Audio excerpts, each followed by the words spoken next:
Well, thank you everyone for coming to this next webinar in our series. And this one we're going to be covering a topic that I feel that most every testing manager, most anyone that's really dealt in the release cycle of any software project has come across this problem and asked the question, how do we stop testing sooner? And that's what we have our experts here, Oliver and Richard, to discuss with you guys today. Um, First up, though, we have just the normal housekeeping stuff. As with the last presentations, the first 30 minutes is going to be Richard and Oliver talking. The last 15 minutes will be a Q&A discussion powered by you guys. So if you have any questions, throw them in the chat. And as we said, this is being recorded currently. So once the presentation is done, we'll download the recording and send those out to you guys. And a little bit of background on MGM for those of you who are new to this webinar series and new to MGM. MGM Technology Partners, we're an international software company, and we want to be the one-stop shop for customers. We help bring these enterprise level applications to production. And we do that by providing consulting, by integrating, doing all of the security work, and as well as helping you with the QA. And that's going to be our focus for today. What we'll be covering at the big question, what happens if management cuts the QA budget in half? We'll also be going over some of the problems with and the impact of software testing, some economic considerations around the software testing, and our radical economic approaches. And then we wrap up, as we said, with a live Q&A where you get to put Oliver and Richard into the hot seats and ask the questions that are burning in your hearts. So without too much further ado, we'll get to the interesting part, and Oliver and Richard can now take over and tell us all about our radical approaches. Thank you, Joe, for the introduction, and also a very warm welcome from my side to our webinar with the rather provocative title, Stop Testing. So, of course, we're not suggesting that software testing should be stopped altogether. But what we would like to discuss is how do we, as a software project or as testers, deal with situations when someone demands to cut budget, or when a team member is reassigned to another project unexpectedly, or colleagues drop out. So the key question is, how do we respond to such a situation from economic perspective, and how do we manage with fewer colleagues while still carrying out as many of the upcoming and planned tasks as possible? Because quitting testing is not really an option. So this provocation seems to have worked well. We have some visitors today. That's great. A quick introduction. My name is Oliver. I'm responsible for project management and also product management of our test management tool Q12-TMT by MGM. But no worries, this is not a sales pitch. All contents, all ideas that we share with you today, they are like tool agnostic. So that said, Q12-TMT nevertheless is the sponsor of today's webinar. So in the end of the session today, you will see a brief slide about our product, but that's almost it. And now let's get started. I will hand over to my esteemed colleague, Richard. Yeah, thanks, Ollie. Thanks, Joe, for the introduction to the topic. Few words about myself. Also, first, I'm Richard. I work for MGM since almost 5 years. I started out in manual QA for an e-commerce project, doing mostly approval tests. Later on, I also did some test automation. And since 1.5 years almost, I'm working for our internal test management tool, Q12-TMT, where I do the business analysis, the requirements management with a special focus on risk-based testing. But I also still do quality assurance and testing of the software that we developed. And without further ado, let's jump into the topic, and let's get to this question that we asked before the webinar even started. So the management cuts the QA budget in half from one day to the next, and we're left as a QA team with the question, what shall we do now? We can all take a moment to shortly consider the question and its implications and what we would actually do in such a scenario. And I think what we would all come up with fairly quickly is that we will prioritize our work probably very aggressively so that we can focus our effort on the absolute bare minimum so that we can at least cover the basics, that the product is still running and the quality has some standards, but we will probably also neglect some areas. So we will probably do not spend so much effort on very complex test cases, very niche use cases, everything that has a lot of effort involved, including probably also documentation, which is a pity because documentation is important. But we all know it. If push comes to shove, we will focus on the bare minimum, and you can develop, you can test without doing proper documentation. But this is something that will probably hit you in the back some months or years later. And what we want to discuss in this webinar is, how do you do this prioritization?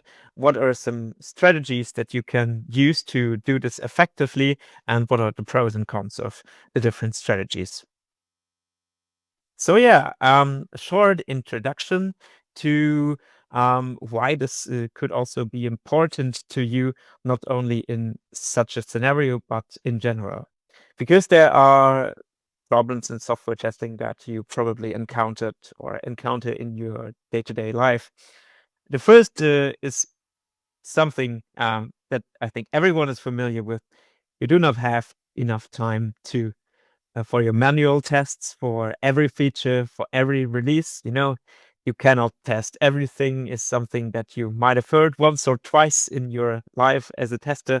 And it's true. It's just statistically not possible to test every combination. And even if you prioritize effectively and decide on what to do, more often than not, you struggle with the deadlines. And the same is also true for test automation. You do not have enough time to automate all of your tests. And even that is probably not possible because some things really don't are very fit for test automation, cannot be automated effectively. Then you have the problem with test coverage. Trying to attempt complete coverage is what probably delays a release. And this has the next problem involved, that you as a QA guy has to justify why you need so much effort for every testing phase. And on the other hand, the management doesn't want to wait every time for these long QA rounds, and you're kind of in a one-of-one situation where everyone wants the other to understand their perspective. And a solution to such problems, such a problem, could be to apply one of the strategies that we will discuss in this webinar. And we not only want to focus on the problems in software testing, but also want to take a look at the relevance of software testing. Why are we doing this? And for this, and also the later slides, we have this QA meter here on the right. And we want to have a look at 3 different scenarios that you can probably identify by just looking at the meter. The first scenario is that the QA themselves decide on when the testing is truly finished. And this is what we call, as a hypothetical scenario, unlimited testing, which would lead to a quality of 100%. so to say, because you test everything in such a depth that there will be no errors left. But this, in the consequence, will lead to very rare releases because you're spending so much time and effort and also money on testing. So you have really high costs per release and a low turnover in response. The next scenario is that the management defines a distinct budget or a time limit for the testing efforts, which is what we would call limited testing. And this would lead to smaller errors on the productive system because you focus on the most important things. But as we said, you cannot cover everything.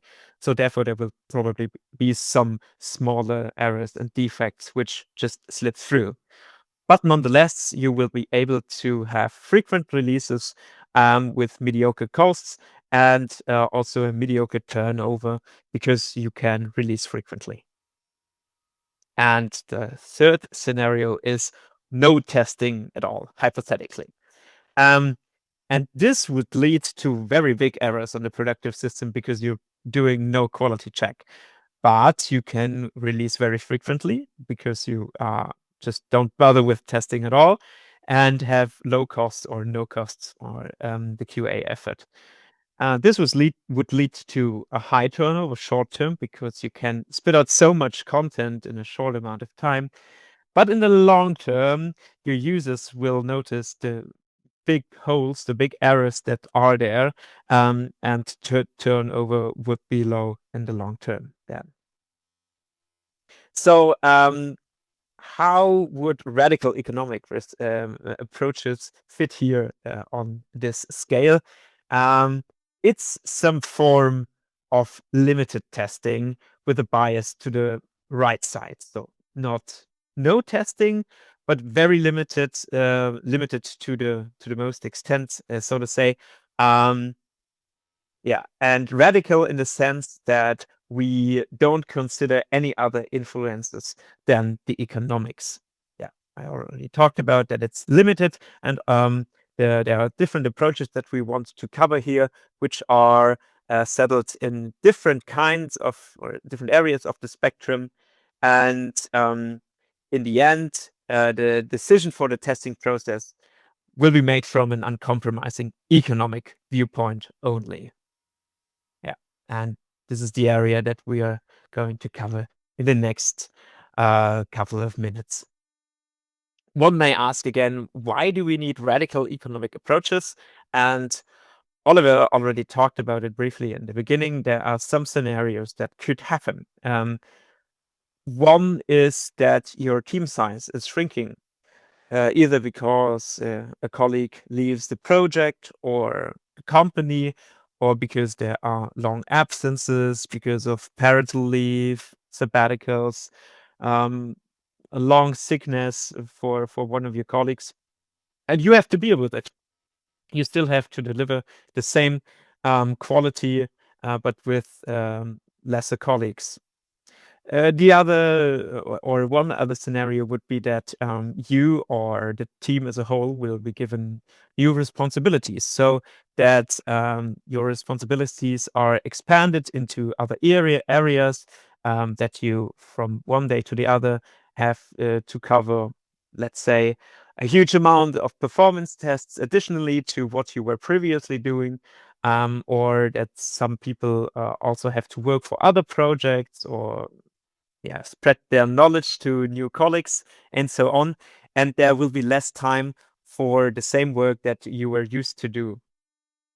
And but you could also have something else, like you notice that your prioritization was or is wrong, that you frequently cannot cover all the workload that you should be able to manage, that you miss deadlines, or in general, that the quality that the product should have is lower than it is expected, which makes you think on other approaches or on strategies that you can use to increase the quality. And for all these radical economic approaches that we're going to discuss, there is one commodity, which is that we need to do an economic consideration first. This is the bread and butter, so to say, of these approaches. They are the backbone where everything is based upon.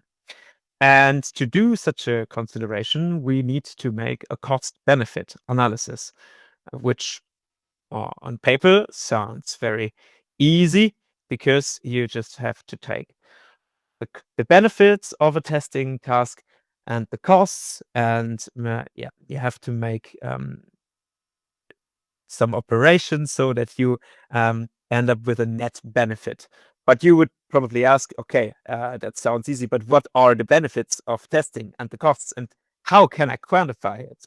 And from our experiences, you can quantify the benefit of testing or of a specific testing task by the risk that is decreased when you execute a task.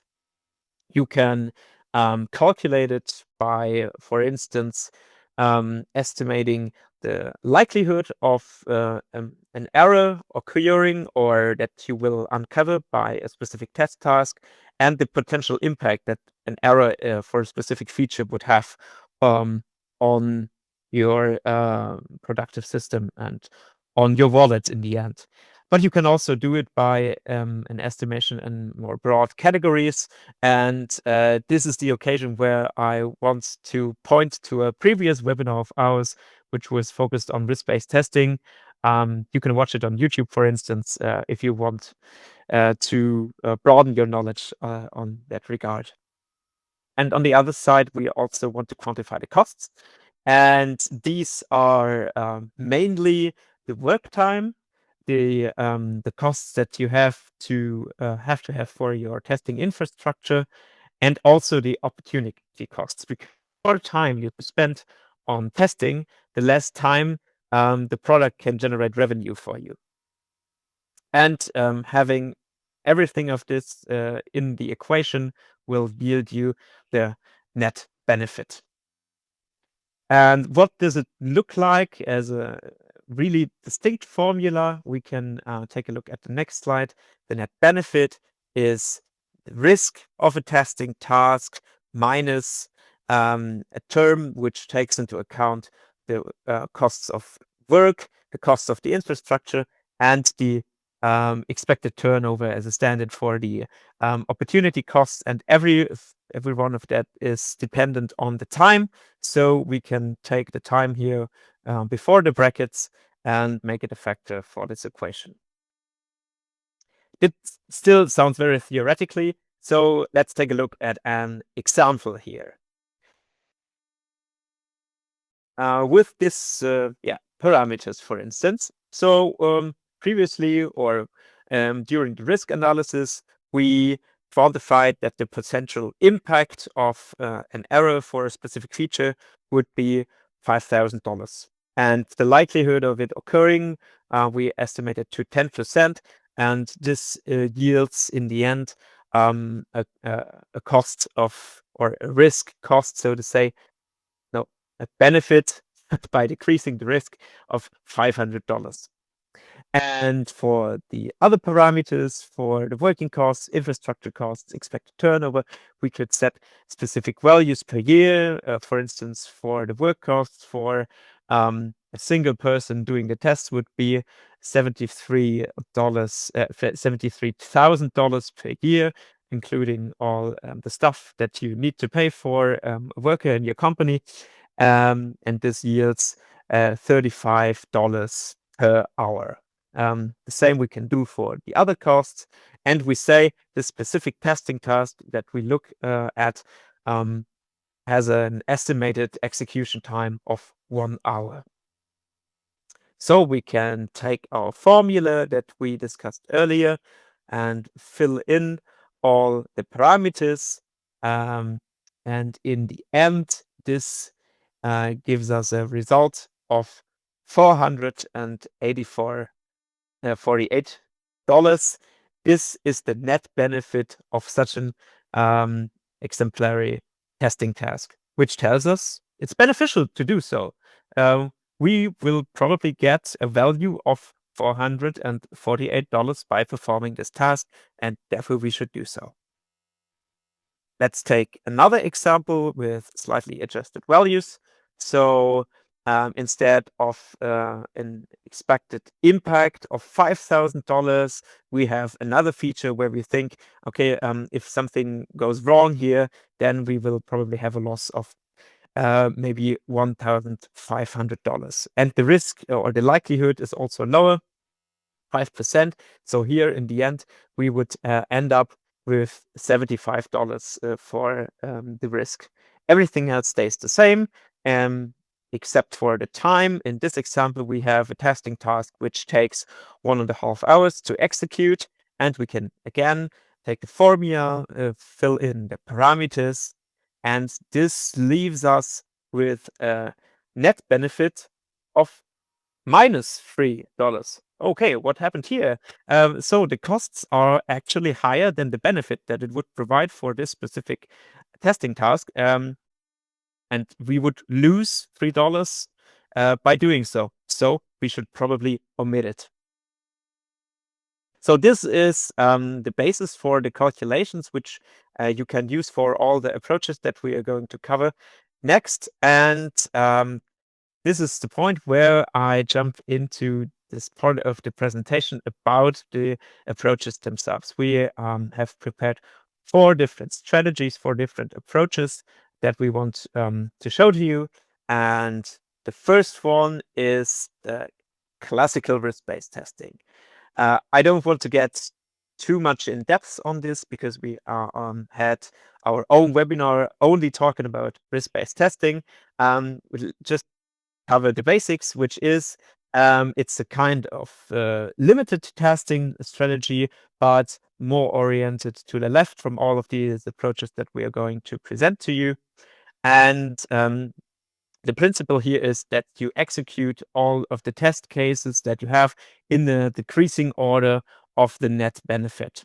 And you stop the testing process as soon as all the tests with a positive net benefit have been executed. So in our previous example, we would omit the test case with a -$3 net benefit.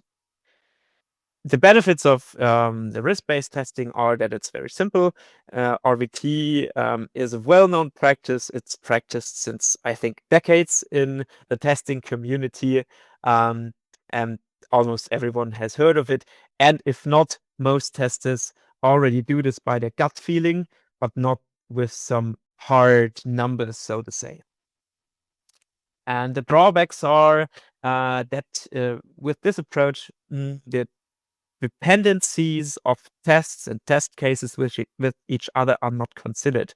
So, for instance, if you need to execute one test case before you can execute another, because it's a prerequisite, or because you cover some of the features already and the next one wouldn't provide as much net benefit, but we will talk about this later on.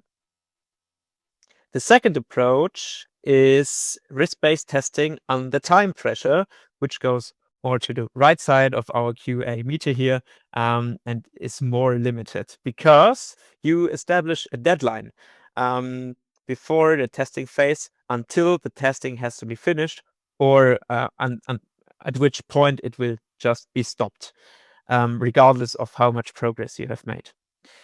And the benefit of this is that it can accelerate your testing process because you have some sense of urgency. You think you have to cover as much as possible before this deadline. But you also have some drawbacks because the definition of such an end time could be difficult. You could take some iterations, 2, 3 iterations, until you find a good time frame which is fit for the testing phase. And this time pressure could also have a negative impact on your testing quality. Because if the testers are always in a hurry, they might not be as thorough as they should be or could be. They forget to look left and right, and they just overlook some of the errors that would have maybe been spotted if they wouldn't have such a tight schedule. And again, the dependencies of tests are not really considered here, which are considered in our third approach, which is the marginal utility analysis. Sounds difficult, but in principle, it's very easy to grasp. So to get you a picture of it, quite literally, we have an example for you here. So imagine you're in Germany, it's autumn. Where do you go? Correct, you're going to the Oktoberfest. And what do you do there? Besides from drinking beer, eating a lot of bratwursts. Yes. So this is our example for now. Imagine you're there, you are really hungry from a long day, and you go to some of the barbecue there and get a nice plate with a lot of sausages. And because you're so hungry, and because it just smells so good, the first one is really delicious, and you're satisfying your hunger, and the total utility increases by the marginal utility of the first unit of bratwurst. Then you proceed to eat all the sausages that are on your plate, and you take the second one. It still is delicious. You're still hungry, but you're already a bit satisfied. Therefore, the marginal utility, so the pure utility of the second unit of bratwurst, is not as high as the first one, but the total utility still increases. But then you go on and eat more of them and more of the bratwurst, and you start to feel a bit full.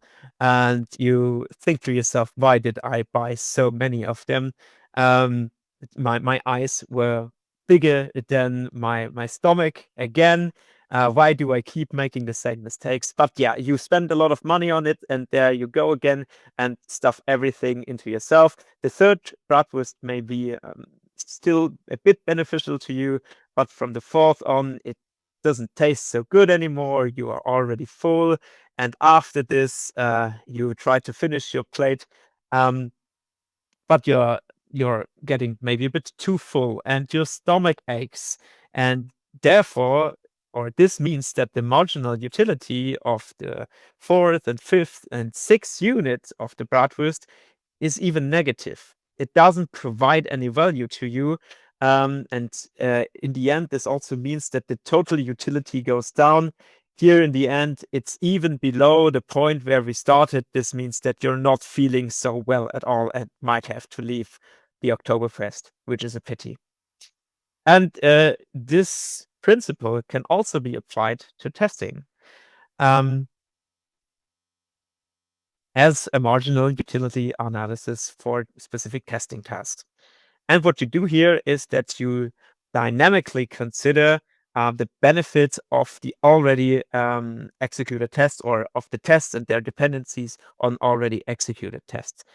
And you also try to stop the testing process if there is no test case left with a positive net benefit. So if we go back to this slide, we would stop the testing here on the third bratwurst, because the additional bratwurst do not provide any additional marginal value here. Yeah. And what does this look like? For instance, for test cases and not for bratwurst, let's take a look at this example. So we have 4 test cases here, 3 for a feature A and 1 for a feature B, and they have a specific utility or benefit that they provide in some unit. And when we look at this, we would say, okay, the test case A1 provides a benefit of 100. And this is the most, so we execute this first. And we see, when we do so, the net benefit of other test cases decreases. In fact, only those that also cover feature A, because we covered some aspects of it already.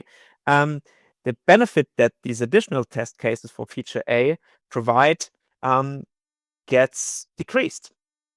But still, the test case A1 has a net benefit of 60, so we execute this. But afterwards, the test case A3 only provides a net benefit of 40. And in contrast, the test case for feature B still has 50 because we didn't touch any of its aspect. And therefore, we would then proceed with executing this test case. And this process has some benefits because it's very precise and you have a dynamic method of estimating the benefits of test cases, and you can increase your test coverage very cost-oriented. The drawback is that the evaluation of this decreasing marginal utility can be hard. If you want to do it manually, good luck. It's probably not worth the effort. If you want to have an algorithm for it, that's probably the smarter option to, for instance, take the lines of code covered into the equation here, or you find some kind of other metric. But they could be expensive in design. Nevertheless, it's the better approach than doing it manually. And you could also get the idea that because we are living in 2025, you can just use AI to solve this problem for you. But we think currently it has its own problem. It's or the whole AI industry is still in a phase where it needs to be established and understood, and therefore at the moment, it's probably not the best idea, but it's worth inventing. And we are sure that in the upcoming decade, this will be a use case for AI where it can provide a lot of benefit to you to do this kind of analysis for you. So this was the third of our strategies. And the fourth one is one that might be very familiar with you. It's the Pareto principle, also known as the 80-20 rule. And with this principle, we can apply a rule of thumb.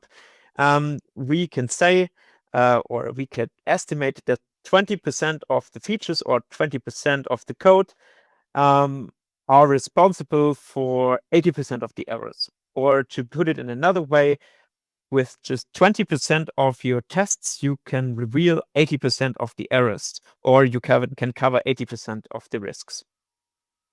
And you can apply this in different ways. You could say you execute the 20% of test cases that provide the highest net benefit, or you execute test cases until you have 80% of your total net benefit covered. The overall benefit of this method is that it is very simple. You have hard limits, no arguing, no algorithms that you need to design, and you can monitor this progress very easily. The drawback is that it's not very nuanced, like the marginal utility analysis that we just discussed previously, and you cannot, or the dependencies of test cases are not considered. So these were our four different strategies, and because this might have been a lot, let's summarize what we talked about. Our four strategies were the classical risk-based testing with just a simple risk evaluation, the risk-based testing under time pressure, which has the same risk evaluation, but you also define a definitive end time for the testing process. We talked about the marginal utility analysis, where you can do risk evaluation with a very nuanced way, and you also considered which test cases were already executed. And we talked shortly about the Pareto principle, where you execute, for instance, 20% of your test cases, so you can achieve 80% of the overall net benefit. And to talk a bit about our experiences with radical economic approaches, we can tell you that the decision very much depends on individual preferences and the different projects' needs, and also the project phases that we have. And there is definitely no one-size-fits-all solution that you can apply every time. The crux of the matter is always, the cost-benefit analysis, it's important for every each of the strategies that we talked about. And if you do this incorrectly and use it in the wrong way for your different analysis, then this can have fatal consequences. And our recommendation would be that risk-based testing should almost always be used. As I already said, most people do this by their gut feeling already, but there's nothing wrong with having some kind of metric to measure your progress. And the other approaches are more as a last resort for very critical project phases and exceptional situations that you might have. And also, these are no God-given strategies that you have to follow to the letter, but they should be viewed more as some kind of decision-making aid. And this was the short summary and our experiences with radical economic approaches. And if you have questions, again, you can ask them in the chat, and we will have a short discussion about it. And now I will give over to Oliver for the last couple of slides. Thank you, Richard. Thank you very much. So we've learned about the different options for dealing with testing under economic pressure. And as Richard pointed out, there are no magic formulas here. These are simply ideas and impulses to help you move forward and deal with challenging situations. However, Richard's first and second principles, the risk-based testing, they are indeed methods you can apply in your everyday QA process. And if you like, you can try this out, because in our tool, Q12-TMT Test Management, we have applied multidimensional risk-based testing as one of the core features. That means the system helps you to automatically, or the system automatically evaluates risks based on business functionality. That means from the specification and the contents of the test cases, the system can help you deriving the risk information. And also, the Q12-TMT looks at the test history. That means how have the test results been in the past to help you make an forecast or estimation about risks and possible test results in the future. And thirdly, we have analysis of the scope of the upcoming release. So what is new or what has changed in the upcoming release of the software that is under testing? Looking at, for example, Jira tickets or other ticketing systems that have information, and looking at that information, we can make an assumption, or TMT does make the assumption. And from this, a risk assessment is generated automatically, as I said. So try it out. Simply go to q12-tmt.com and you can learn more about the tool or start a free evaluation. And also, if you'd like to know more how to apply the other principles in real-world scenarios, then we would be happy to share with you our experience. You will find the contact details also on the website. All right, so finally, on the next slide, here's a quick look at the upcoming episodes of our webinar series. We will repeat this one next Tuesday, September 23rd.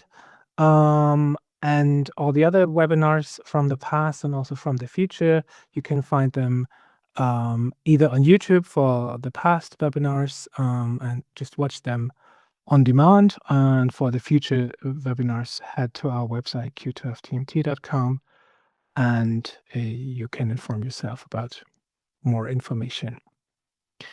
That was it from Richard and me, and I will now hand back to Joe in case we have any questions to reply.